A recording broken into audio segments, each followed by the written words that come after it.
J'ai vraiment mal à mon Tim Burton.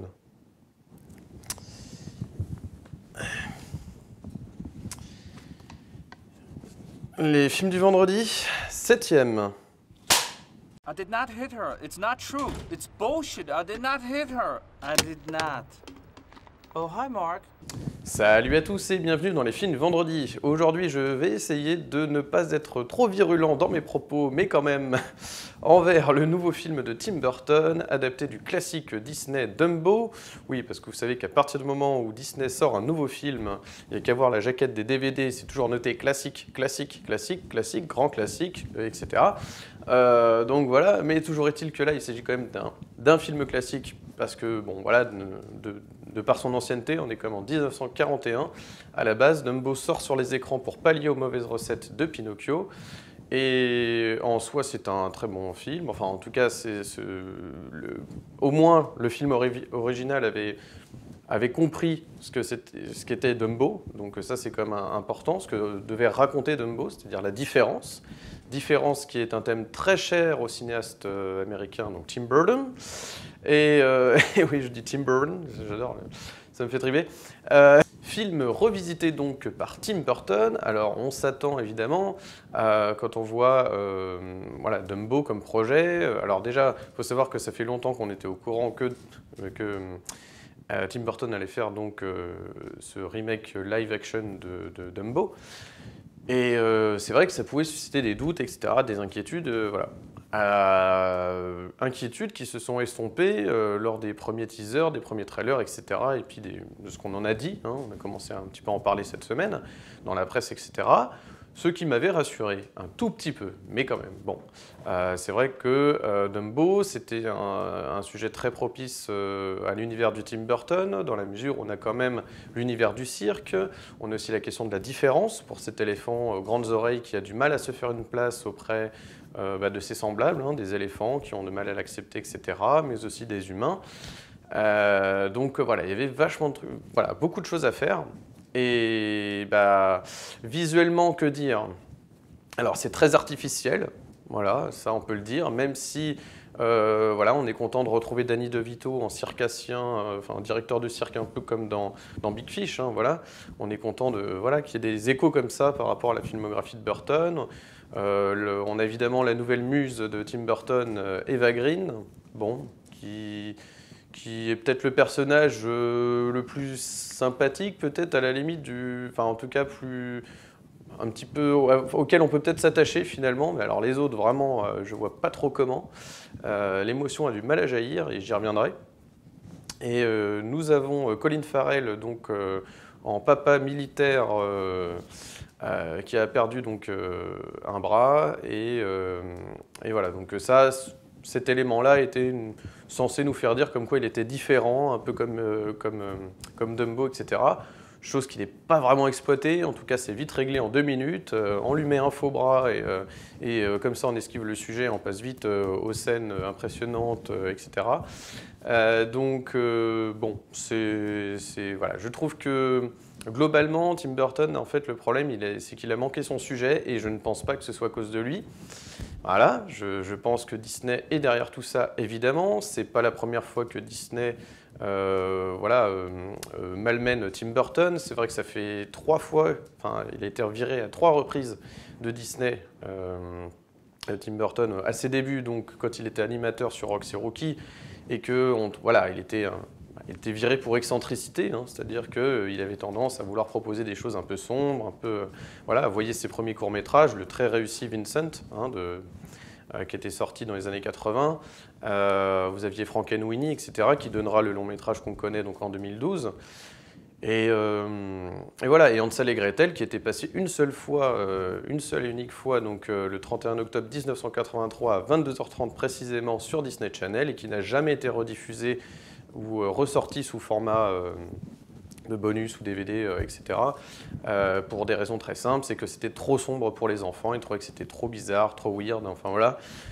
Donc du coup, voilà. Donc il faut savoir que Tim Burton a été un peu boudé par Disney, puis après on s'apercevait que ces films étaient intéressants, donc du coup on le rappelait, etc. Donc c'était toujours un jeu de fuis-moi je te fuis, enfin voilà, c'est une longue histoire d'amour. avec tout ce que ça implique, Tim Burton et Disney, donc c'est assez intéressant. Et donc voilà, alors il y a eu Alice au Pays des Merveilles en 2010, on est obligé de faire le parallèle, à un moment donné, voilà, c'était la première tentative de Burton pour revisiter un classique Disney. Alors, en soi, il avait imposé ses idées, tout ça. Le seul problème, c'est que, bon, au niveau esthétique, il y avait quand même des gros soucis de fond vert, etc. C'était assez dégueulasse parfois, enfin, c'était pas très visuellement très beau. Alors après, la première quart d'heure du film était très bien, puis après on est parti dans un gros délire, la fin, la danse de Chapelier Fou, tout ça, enfin, ça commençait à devenir un petit peu n'importe quoi, on savait même plus, à tel point qu'on savait même plus ce que voulait raconter le film.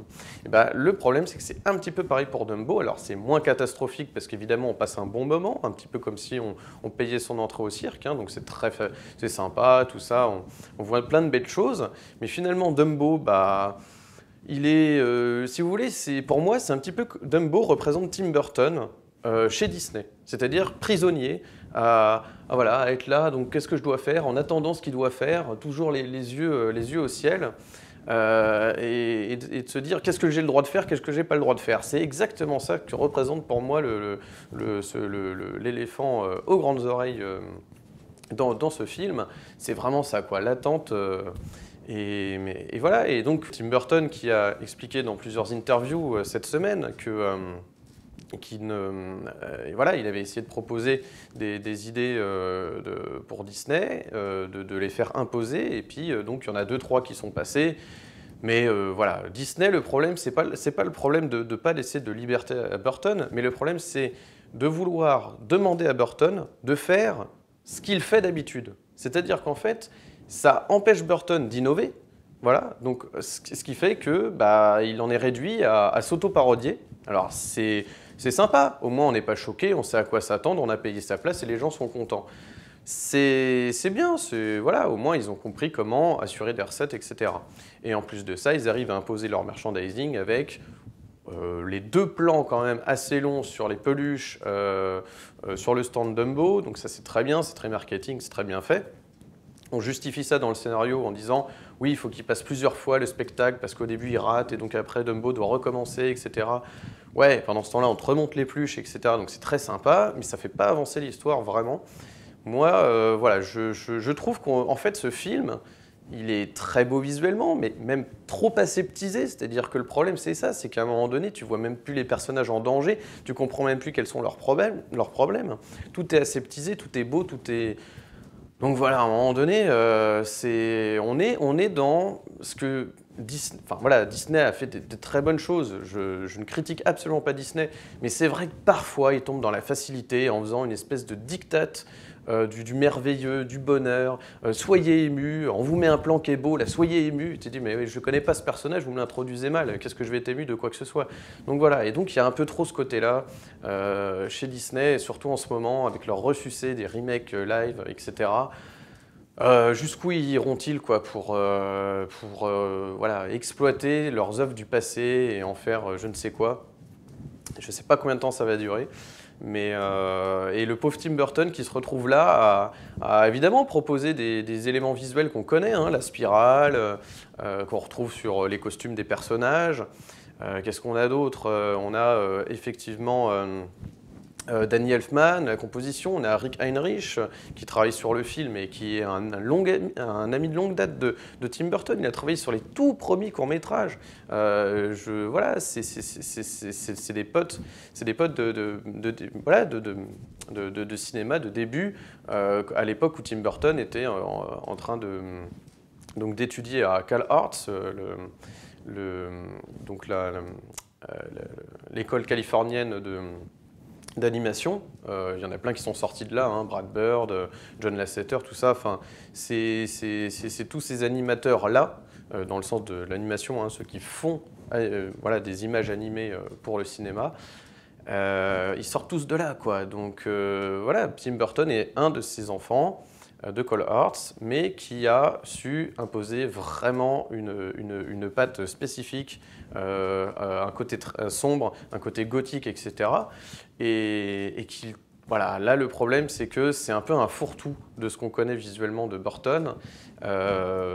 Moi ce qui m'a le plus déçu, je vais vous dire, c'est même pas ça, parce qu'à la limite on peut être un gros fanboy de Tim Burton et être, voilà, on peut être content, se dire au moins voilà, il nous a refait le coup de la spirale, refait le coup du Willy Wonka, parce que désolé de le dire, mais Michael Keaton dans ce film, et c'est vrai j'ai pas beaucoup parlé de Michael Keaton pour le moment, Michael Keaton dans ce film, bon, voilà, c'est clairement Willy Wonka. C'est pas un problème, mais au bout d'un moment, c'est toujours la même chose, quoi. Moi, j'ai rien contre, mais son Dreamland, là, c'est comment c'est la chocolaterie, quoi, de Willy Wonka. Donc c'est bien, c'est encore la victoire du capitalisme. Regardez, c'est ceux qui ont de l'argent qui vont pouvoir vous vous produire en spectacle, etc. Mais c'est toujours des personnes mal intentionnées, donc c'est difficile aussi de s'attacher à ces pourris-là. Évidemment, c'est le méchant du film, donc là c'est plus clair que Willy Wonka, c'est un peu moins ambigu, on comprend que Michael Keaton est un salaud, etc. dans ce film, mais bon, voilà, il y a trop de choses, et en même temps, en oubliant l'essentiel, c'est-à-dire de parler de la différence, de parler encore en général c'est des êtres humains, mais là c'est un éléphant, cet éléphant à grandes oreilles, ça dure 2 secondes, quoi. Quand Dumbo arrive dans le film, on le voit pour la première fois, le côté différence, il dure 2 secondes. C'est une réflexion de Danny DeVito qui dit, je sais plus quoi, mais qu'est-ce que c'est que ces grandes oreilles, il est différent, machin. Et l'autre qui dit 2 secondes après, produisons-le dans un spectacle, et voilà. Et c'est réglé. Et la question de la différence est réglée. Tout le monde accepte le fait que Dumbo, voilà. Alors à partir du moment, évidemment, où il constate qu'il peut voler, évidemment. Mais ça va très vite, c'est-à-dire que, voilà, on te résume. Dans la première demi-heure du film, je dirais qu'on te résume le film d'origine, et après on passe vite à autre chose, mais au niveau des thématiques qui sont moins riches que l'original. C'est-à-dire, oui, l'éloignement avec la mère, bah oui, parce que finalement la mère a été rachetée, etc. Et donc la mère est isolée de son enfant, etc.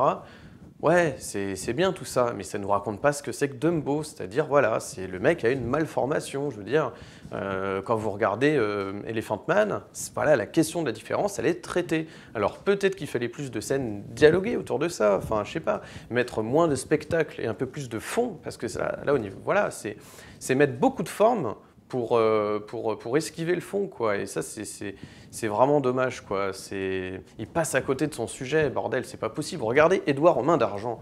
Putain, mais le nombre de scènes où justement on sent les tensions, le fait qu'il dérange la population américaine moyenne, que c'est quelqu'un, voilà, qui n'est pas accepté parce qu'il n'est pas dans le moule, etc. Que le type a des ciseaux, quoi. Donc il peut blesser des gens. En plus, il fait pas exprès. Enfin, tout ça, c'est traité. Mais là, Dumbo, mais en quoi il gêne les gens? Ils s'en foutent. Ils payent leur billet. Ils le voient faire 3 tours de chapiteau. Ils sont contents et puis c'est fini. Voilà. Enfin.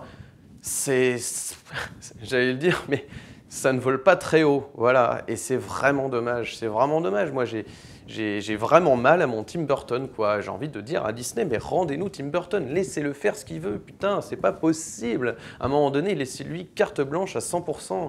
Et il y a des plans qui sont les mêmes, à un moment donné, il y a du recyclage de plans, mais qui sont insupportables, quoi. Je veux dire, les deux spectacles, les 2 premiers spectacles que fait Dumbo dans le chapiteau, donc c'est celui de Dreamland, oui, on est déjà dans celui de Dreamland, voilà, quoi, c'est le même plan sur Dumbo qui lève les yeux au ciel, etc., le même truc, à un moment donné, c'est bon, quoi, non, il faut trouver des idées, quoi, et c'est vraiment dommage, parce que, voilà, il y a une certaine grâce aussi chez Eva Green, tout ça. Alors, le problème d'Eva Green, c'est que chez Burton, j'ai l'impression qu'elle joue le même personnage depuis Dark Shadows. C'est-à-dire qu'Angélique Bouchard, ça ne change pas grand-chose de ce qu'elle joue, enfin ce qu'elle a joué ensuite dans Miss Peregrine et maintenant dans Dumbo. C'est-à-dire que voilà, j'ai un petit peu du mal à voir quand est-ce qu'elle jouera un personnage qui joue autrement que de manière un peu comme ça, un peu genre c'est moi, je suis Eva Green, machin, tu vois. J'aimerais bien qu'à un moment donné, je sais pas si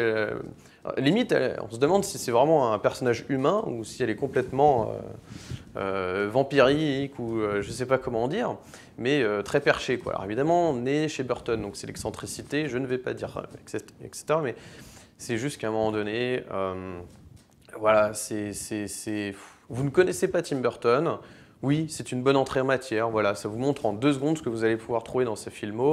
C'est bien, mais voilà, c'est... Alors évidemment, c'est pas une catastrophe. Pourquoi c'est pas une catastrophe? Parce que Disney, je veux dire, à un moment donné, si Disney n'a pas de moyens, ça se saurait. Donc je pense quand même que, voilà, je pense que Disney, normalement, ils ont quand même un minimum d'argent. Je pense qu'ils n'ont pas trop de soucis. Je veux dire, surtout qu'ils ont racheté à peu près la moitié de la planète avec les 20th Century Fox, Marvel et compagnie. Donc si vous voulez, pour moi, c'est une excuse...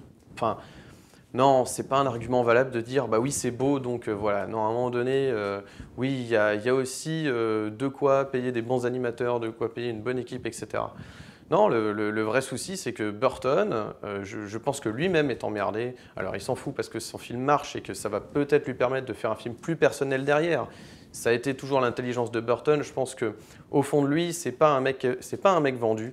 Voilà, je suis loin de penser ça. Je pense que le type a compris que Disney veut de moi. Ok, très bien. De toute façon, je sais qu'en plus, ça m'assure une sécurité financière derrière. Et moi, après, je peux réinvestir dans un film plus personnel. Il a toujours fait ça.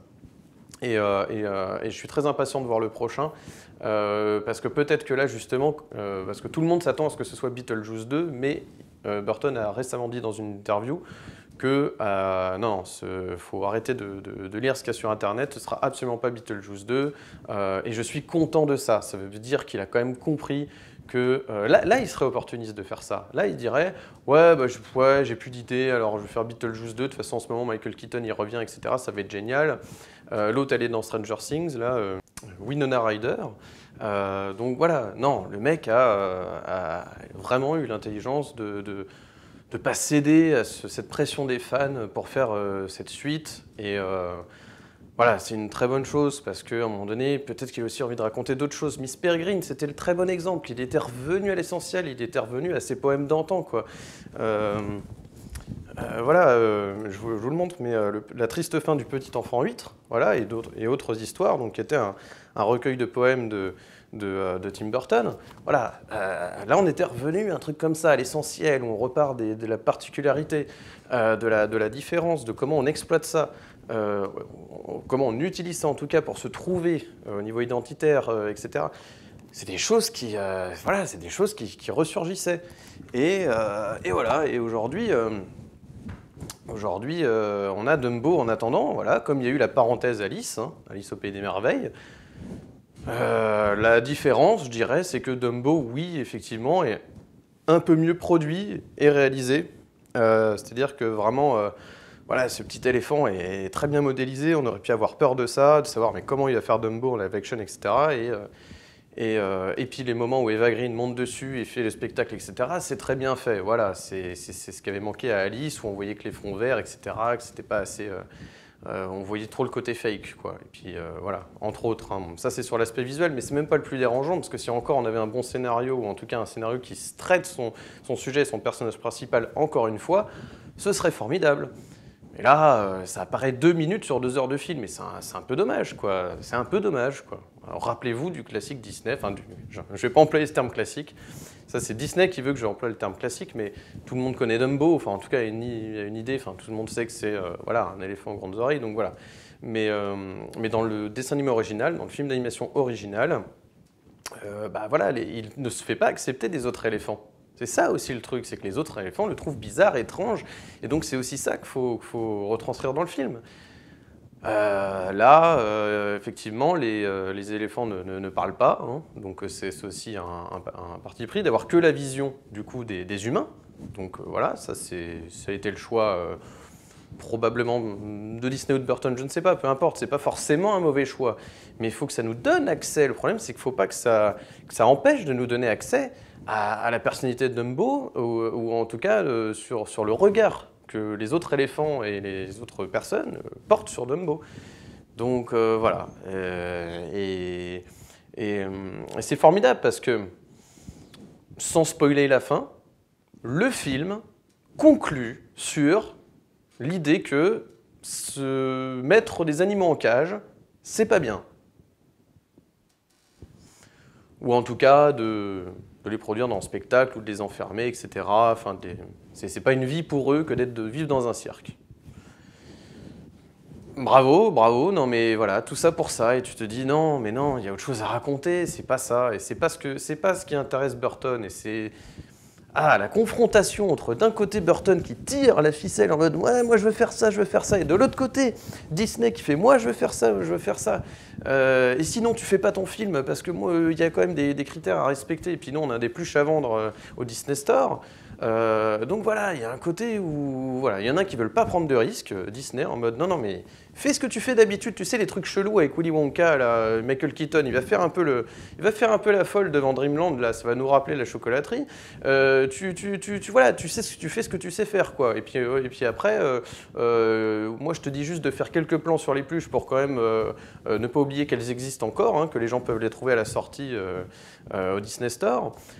Donc voilà, mais les gars, à un moment donné, n'oubliez pas quand même qu'il faut que le film puisse rester derrière, parce que Dumbo est piégé. Vous piégez votre personnage en image de synthèse qui aurait pu raconter des choses qui étaient très bien modélisées, et vous le piégez en lui faisant faire un peu ce que vous voulez, et voilà, c'est joli et c'est tout, et c'est un petit peu dommage, Voilà, bon, je vais m'arrêter là.